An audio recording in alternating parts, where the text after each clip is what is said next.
Pagkakaalam ko, corrupted nga yung BIOS niya. Yan. Ganyan. Kung ganyan din yung nangyayari sa PC nyo, bibigyan ko kayo ng idea kung paano gawin. Yan o. Yan. Mabalik-balik lang siya sa yan. Balik-balik lang siya.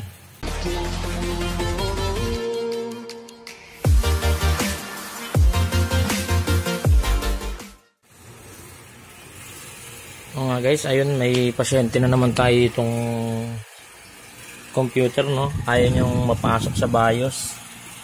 Testing natin, turn off. Ano to siya? Yung ano niya, gigabyte motherboard niya. Check natin. Saan natin power niya. Check natin kung ano ang mangyayari. Baka kasi nagkakaroon din kayo ng ganitong problema. Sundan nyo na lang yung step na gagawin ko. Medyo matagal na siya mag-load kasi pagkakaalam ko, corrupted nga yung BIOS niya. Yan.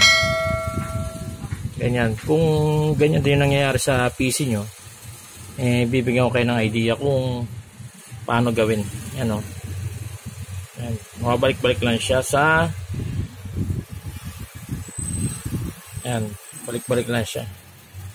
Kung ganyan nangyayari sa PC nyo, gawin nyo muna. Ano yan sira yung BIOS niyan, corrupted. Ibig sabihin, yung pinaka-BIOS niya, corrupted yan. Gagawin natin yan, i-reset natin yan. Patay muna natin tong power. Yan. Ito, papaliwanag ko muna sa inyo. Itong BIOS na to, ito, ibig sabihin ng M na yan, main BIOS yan. Ito naman yung B-BIOS na to, ibig sabihin yan backup. Ang gagawin natin yan para ma-recover natin yung corrupted na BIOS nya is i-reset natin. Ang bilang pala nyan guys, itong arrow na to, sisimula ka dito magbilang. 1, 2, 3, 4, 5, 6, 7, 8. Bali 8 pin yan. 8 pin yan sa main BIOS tsaka dun sa backup BIOS. Gagawin natin yan, pag reset natin yan is yung una tsaka yung pang-anim na BIOS, gagamitan natin yan siya ng pang-reset, yung mga ganyan.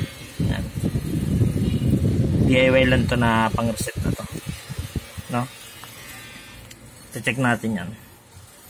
Wait lang, hirapan ako walang tagahawak wait lang i-pause ko muna.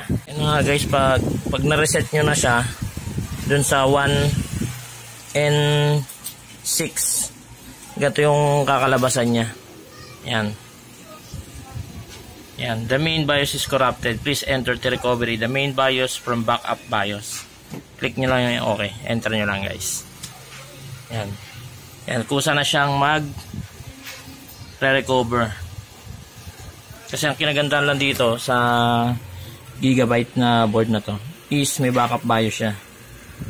Unlike sa ibang board na kapag na-corrupt na yung BIOS niya, wala na, tapon na lang. Pero kung mga gantong board, mas maganda yung board ng gigabyte kasi may backup BIOS siya. Yan.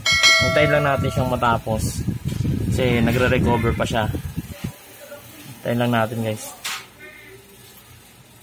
Yan, medyo matagal lang konti. Yan. Yan lang yung kinaganda sa mga board ngayon ng gigabyte. Mare-recover pa yung BIOS niya. Yan. Kaya kung ako sa inyo, kung bibili kayo ng board, dito na kayo sa sa gigabyte. Kasi sa gigabyte motherboard. Kasi siya madali siyang i-troubleshoot lalo ngayon, yung mga tutorials na sa YouTube. Sa YouTube, marami ng mga tutorial. Hintayin lang natin. Mabilis lang naman to yung mga wala pang 3 eyes. Habang hinihintay natin yan, may bata dito makulit to. Hoy! May makulit. Kulit na bata. Hintayin lang natin. Try nating i-recover yung pinaka BIOS niya. Dali. May nangungulit sa aking bata. Halika dito. Dito baka papa. Dali, nag-ayos nga tayo ng computer. Ayos tayo ng computer. Nag-ayos tayo ng computer. Yan, kaya ang tip ko sa inyo, pag ganyan yung board nyo, tapos corrupted, ganun lang yung pinakagagawin nyo. Sundan nyo lang yung ginawa ko. Tayo lang natin hanggang sa matapos siya. Yan. Medyo tagal lang. Yan na. Oo. Kita mo? Kita mo yan, o. Dapat ikaw marunong ka rin gumawa ng computer, ha? Paglaki mo, ha? Opo. Yan na siya. Kusa na lang siya magre-reboot. Tignan natin kung anong susunod na ano. Yan, mag-reboot na siya.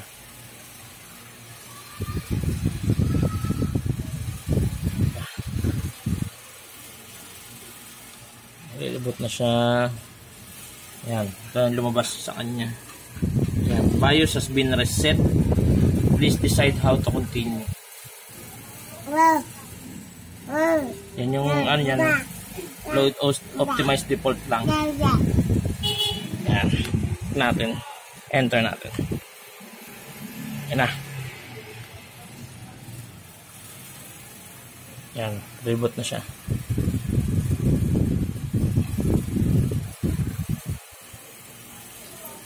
Yan na. Babalik na yung pinaka Windows nyo, OS nyo.